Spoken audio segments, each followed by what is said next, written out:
Thank you, Ms Grant. I now call Jim Fairlie to be followed by Ross Greer. Around 6 minutes, Mr. Thank Fairlie. you very much, Presiding Officer. Presiding Officer, in this chamber last week, when the Government brought forward a motion to debate the issue of Scotland having an immigration policy that suited the needs of Scotland, the motion was challenged by both the Labour and Tory party, and they're doing it again today. Now, firstly, there is no doubt in some of the merit of the topic that Martin Whitfield proposed. Homelessness is a scourge in our society, which the thankfully now sacked ex-Home Secretary Suella Braverman thought she could eradicate by destroying the tents that homeless people had clearly made a lifestyle choice to live in. Naked, callous Tory values on display yet again, and I am sure that at least some of our colleagues over there are utterly ashamed to be associated with such a political choice. I will, yeah. Paul Sweeney.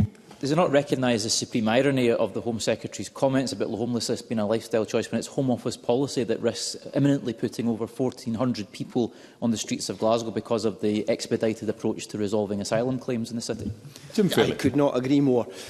However, the motivation behind Martin Whitfield's amendment was as disappointing as it was glaring in its real agenda.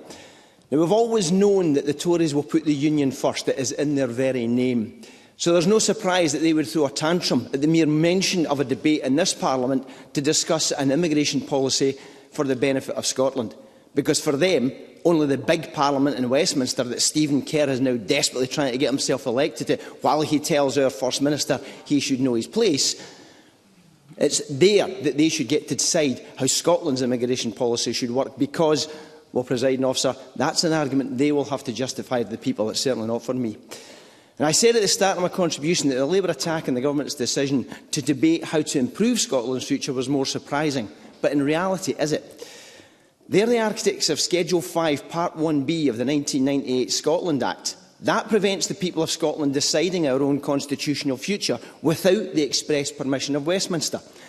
Now, there is an irony here, though, because it was in fact Henry McLeish who said during a Select Committee on Scottish Affairs session in 1998, as the Scotland Act was being scrutinised, and I quote, "I think it comes to the point that in 5, 10 or 50 years' time, that the United Kingdom will be a very different place constitutionally and in governmental terms.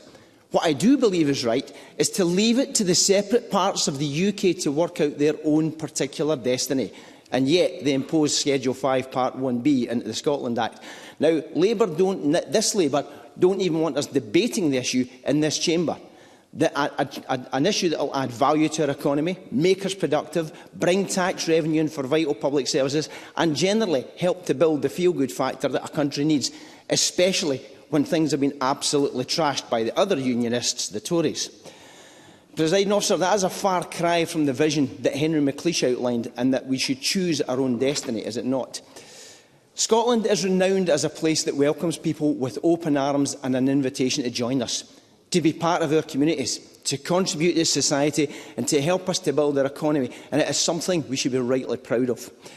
That is in such stark contrast to the Braverman's Trumpian rhetoric that led to the far-right violence in the streets of London at the weekend. Having the ability to create laws in Scotland which allow us to continue to be a welcoming country as opposed to the alternative is as essential to us for many reasons, Presiding Officer. In 2021, I did a political slot on Channel 4 which highlighted the difficulties Perthshire berry and fruit farmer Peter Thompson had to get his blueberry crop picked. The true cost of Brexit is that Peter no longer grows those blueberries for commercial harvest in Scotland, despite being one of the pioneers in bringing that fruit here in the first place. I also talked about the millions of pounds of veg that were ploughed back in Perthshire and Fife. That is the true cost of Brexit Britain. We know that social care, the NHS, tourism, the food and drink sector, hospitality and construction are all desperate for workers, all good, skilled, valued industries that help the health of our people, build our economy, all being held back because of a lack of workers and largely because of a hostile environment which refuses to recognise the value of those workers. Try telling a European-trained restaurant sommelier that they are unskilled, and then ask them to come here and work in our industry, and I can tell you their answer, because they are already saying, no thank you. These are just some of the issues we can do so much better on by having an immigration policy that suits our needs.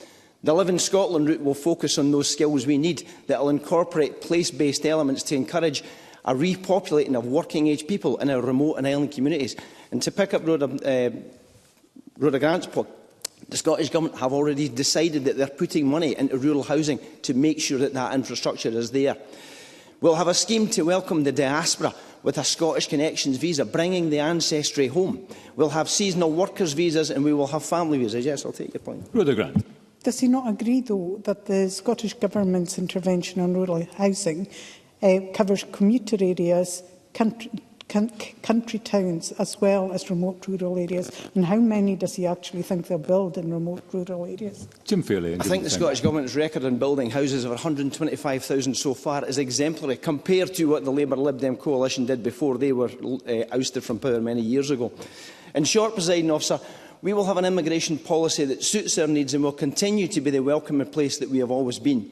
This latest paper produced by the Scottish Government, demonstrating the vision that exists to make Scotland a wealthier, fairer, more welcoming place, is a vital addition to the next stage of building that belief in ourselves and asking the question, independence, why not Scotland? Thank you.